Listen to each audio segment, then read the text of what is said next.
Attention Commanders fans, if you thought Week 1 was wild, brace yourself, because what's coming next is going to blow your mind. We're kicking things off with some explosive comments from the defensive coach about those tackles that just didn't cut it. What's going on with that defensive line? And how do they plan to fix it before the next game? Don't miss out. If you want to catch all the details, stick around till the end, because there are changes coming that could define the entire season. But hold up, that's not all. What's happening with the big names on offense? Rumors are swirling about potential coaching adjustments that could change the Commanders' fate. Cliff Kingsbury and the defensive coach are already being talked about everywhere, and their answers in the last press conference left us with more questions than answers. Something big is brewing in the locker room, and you can't afford to miss out. What do you think is going to happen? And if that wasn't enough, the drama keeps coming. The opposing team is already plotting their moves, and Brian Daboll seems to have found a strategy that could put the Commanders' defense in check. Plus, check this out. Noah Brown might just be the key to finally solving once and for all the problems in the Commanders' receiving corps. Could this be the adjustment we need to turn things around? Don't you dare click away from this video. Stay here, because you're going to want to hear the surprise solution that might fix all the Commanders' offensive issues. Smash that like button if you're ready to experience every second of this season with us. And remember, hail to the Redskins. Let's cut to the chase, Commanders fans. Week 1 was a defensive disaster. And it's not just my take. Joe Witt Jr. said it himself at the press conference. How can this team, with all the hype, fail to make a decent tackle when it matters most? Over half of those tackles were missed, and that's unacceptable at this level. But wait, Witt Jr. comes out and tells us they don't practice tackling because, according to him, tackling on the ground isn't done anymore. And I ask you, how do you expect to improve if you're not practicing the basics? There's a major flaw in their preparation. Witt Jr. also mentioned how the team lost influence on the field, couldn't stop the opposing QB, and failed to communicate plays properly. Let's be clear. If you don't have a defense that can adjust on the fly in the NFL, you're doomed.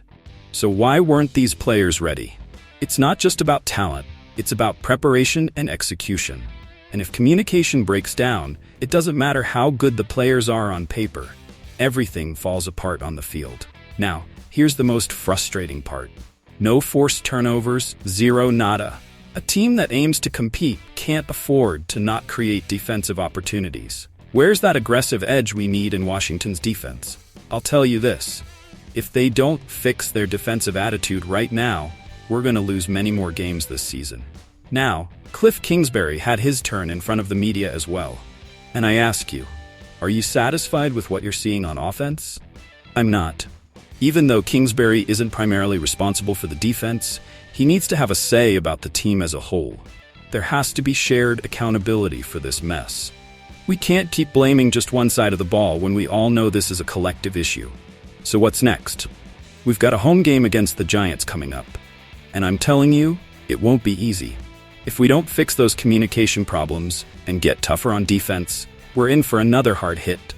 This team has talent, but if the coaching staff can't make the necessary adjustments, it's going to be a long and painful season. Is Brian Daboll still betting on Jayden Daniels before the clash with the Commanders? Here's the deal. Daboll is doubling down, and he's not doing it lightly. This guy isn't a rookie. Why does he keep talking about Daniels when he doesn't even have him on his team anymore? I'll tell you why. Because he knows he let him slip away. Now he has to face the reality that Washington has what he wanted. So I ask you, do you think he's regretting it? Everything seems to point to yes. Daboll is about to face Jayden Daniels, the QB he was dying for in the draft. But now he's the secret weapon for the Commanders. And it's not just Daniels. He also talked about our other key players. Terry McLaurin, an exceptional receiver, Brian Robinson, that running back who doesn't go down easily, and Austin Eckler, our recent big acquisition from LA. I think Daboll knows it well. This is going to be a showdown that could change the entire season. But is his team ready to contain Daniels and these other threats? I seriously doubt it. Let's not forget that the Giants didn't even have a real chance to snag Daniels, not when Washington had him in their sights. And now Daboll is backpedaling. He's saying Daniels is a good player, a good quarterback. But come on, how much does it really hurt him not to have him on his team? I'll tell you this, It hurts a lot. He's trying to soften the blow because if Daniels shines on Sunday, Daboll might be facing more than just a simple loss. He could be looking at an uncertain future with Daniel Jones. And you know what happens when a coach sticks with a QB who doesn't measure up, right? The owner doesn't hesitate to make changes. Now the big question, can the Giants stop Daniels? Can they make up for the mistake of letting him go? I think it's going to be tough. The game plan in Washington is completely different from what Daniels managed at LSU, but the skills he showed in college, especially with his receiver Malik Neighbors, can't be erased. Can Malik Neighbors give the Giants an edge? Sure, but will it be enough? I'm telling you no. Not with the changes Washington has implemented. Not with the energy Daniels brings to the field. This second game of the season has everything on the line. Both teams are coming off losses and can't afford a poor start. But this is where Washington can make a statement. The recent history against the Giants hasn't been in our favor, true. But with Daniels at the helm, a rejuvenated and talented team, this could be the start of a new era in this rivalry. And if Daniels pulls it off, all right, let's cut to the chase, Commanders family. No beating around the bush here. You and I both know the offense did not show up in week 1. Come on, tell me if I'm wrong. 7 receptions, 55 yards total. 55 yards in a whole game. Is that what we expect from our receiving core? I say no. And Terry McLaurin, our top guy, didn't get his first reception until deep into the third quarter. We're not talking about some mediocre team here. We're talking about the Commanders from Washington. And if you think that's going to change overnight, you're mistaken. Now, let's be real. There was a lot of hype about Brandon Ayuk, I know. All those rumors had us on the edge of our seats, waiting for the last-minute bombshell. But in the end, nothing. Instead, they sent Jahan Dotson to the Eagles. And I ask, was that what we needed? Did we really think Dyami Brown, Luke McCaffrey, and Olamide Zaccheaus were going to be the solution?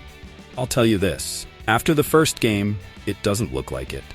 But wait, this is where things get interesting. Because now we've got Noah Brown in the mix. Yes, that same Noah Brown who was cut by the Texans and picked up by Washington. Now some of you might be thinking, what can a receiver who's been through 3 teams and was drafted in the 7th round bring? And I'll tell you something, I believe he brings a lot. This guy hasn't just improved every year in the league, he's won games almost single-handedly. Nick Caserio said it clear.